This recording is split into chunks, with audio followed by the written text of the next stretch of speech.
tuturuan ko po kayo kung paano mag-load sa GCash sa Signal nyo. Kasi marami pong naguguluhan kung paano nga ba mag-load ng Signal box sa GCash. So ngayon guys, tuturuan ko po kayo kung paano. So, bali gagamitin natin dito guys is yung GCash. Kung may GCash tayo. So, punta tayo sa GCash nyo. So, ayun guys, na-open na po yung GCash ko. So, punta tayo sa load.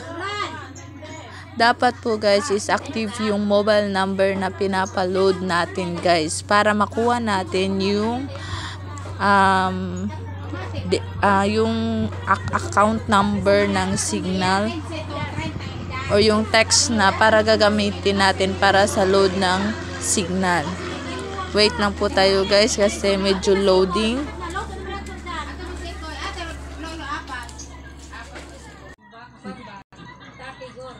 So, ayun guys. So, pag ito na po yung makikita natin, may nakalagay po sa taas na mobile, broadband, tapos non-telco. So, pupunta po tayo sa non-telco. Press non-telco.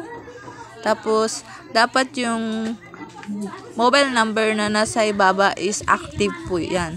So, yun po yung ginagamit nyo sa pagpapaload, diba? So, ito po yung mobile number na active sa akin. So, next. So, ayan po guys. Nakikita po natin sa taas may daily deals, game credits, Como, PTV, Rapid Kit, tapos tender. So, bali yung ano natin ngayon guys is magpapaload tayo sa Signal. So, punta tayo sa PTV. So, andito na po yung Signal, Satellite, GPinoy, Pop TV. So, hanapin natin kung magkano yung iloload ng magpapaload sa atin. So, bali yung iloload niya guys is 50 pesos. Good for 2 days kasi walang budget. So, ayan. Signal Light load 50. That is good for 2 days only with 107 channels. So, pag 1 month naman guys is 200 tapos 175. So, 50 yung iloload niya. So, click buy now. Madaming step ang dapat kailangan nito guys. Dapat sundin nyo po yung steps na tinuturo ko. So, just click pay.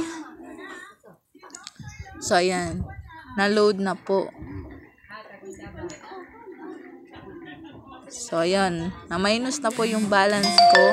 So, tapos nag-text na din yung GCash. So, dapat din, pag nagpapaload sa inyo guys, sa Signal, dapat alam nyo po yung account number nila.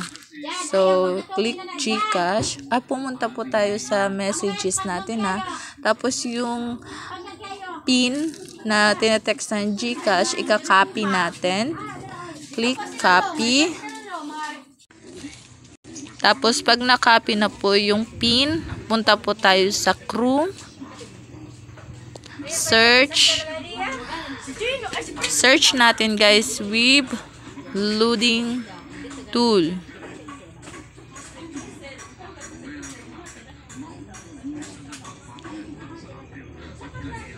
So, ayan guys, dapat yan po yung makikita natin sa Signal. So, pag yan yung nakikita mo guys, click nyo yung web loading tool. So, ayan. Makikita po natin yung prepaid account number. Dapat alam nyo po. Yan, guys. Tapos, yung PIN na kinakopy natin kanina. So, hindi ko pa nakopy yung account number.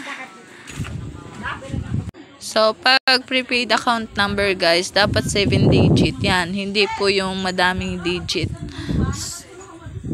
Yan po yung account number ng Signal box. So, ayan guys, 8 digit. Yung PIN, yun yung PIN ng GCash na tinetext kanina. yung kinakopy ko.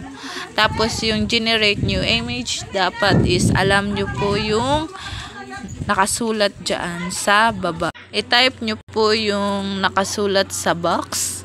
So, malaking F and puro malalaki pala.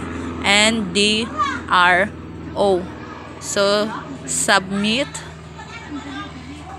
Tapos yan guys, na-load na po yung signal nila ng kapitbahay ko. So, ayun lang po guys. Sana may natutunan kayo. Don't forget to like, follow, and share this video to others. Bye-bye!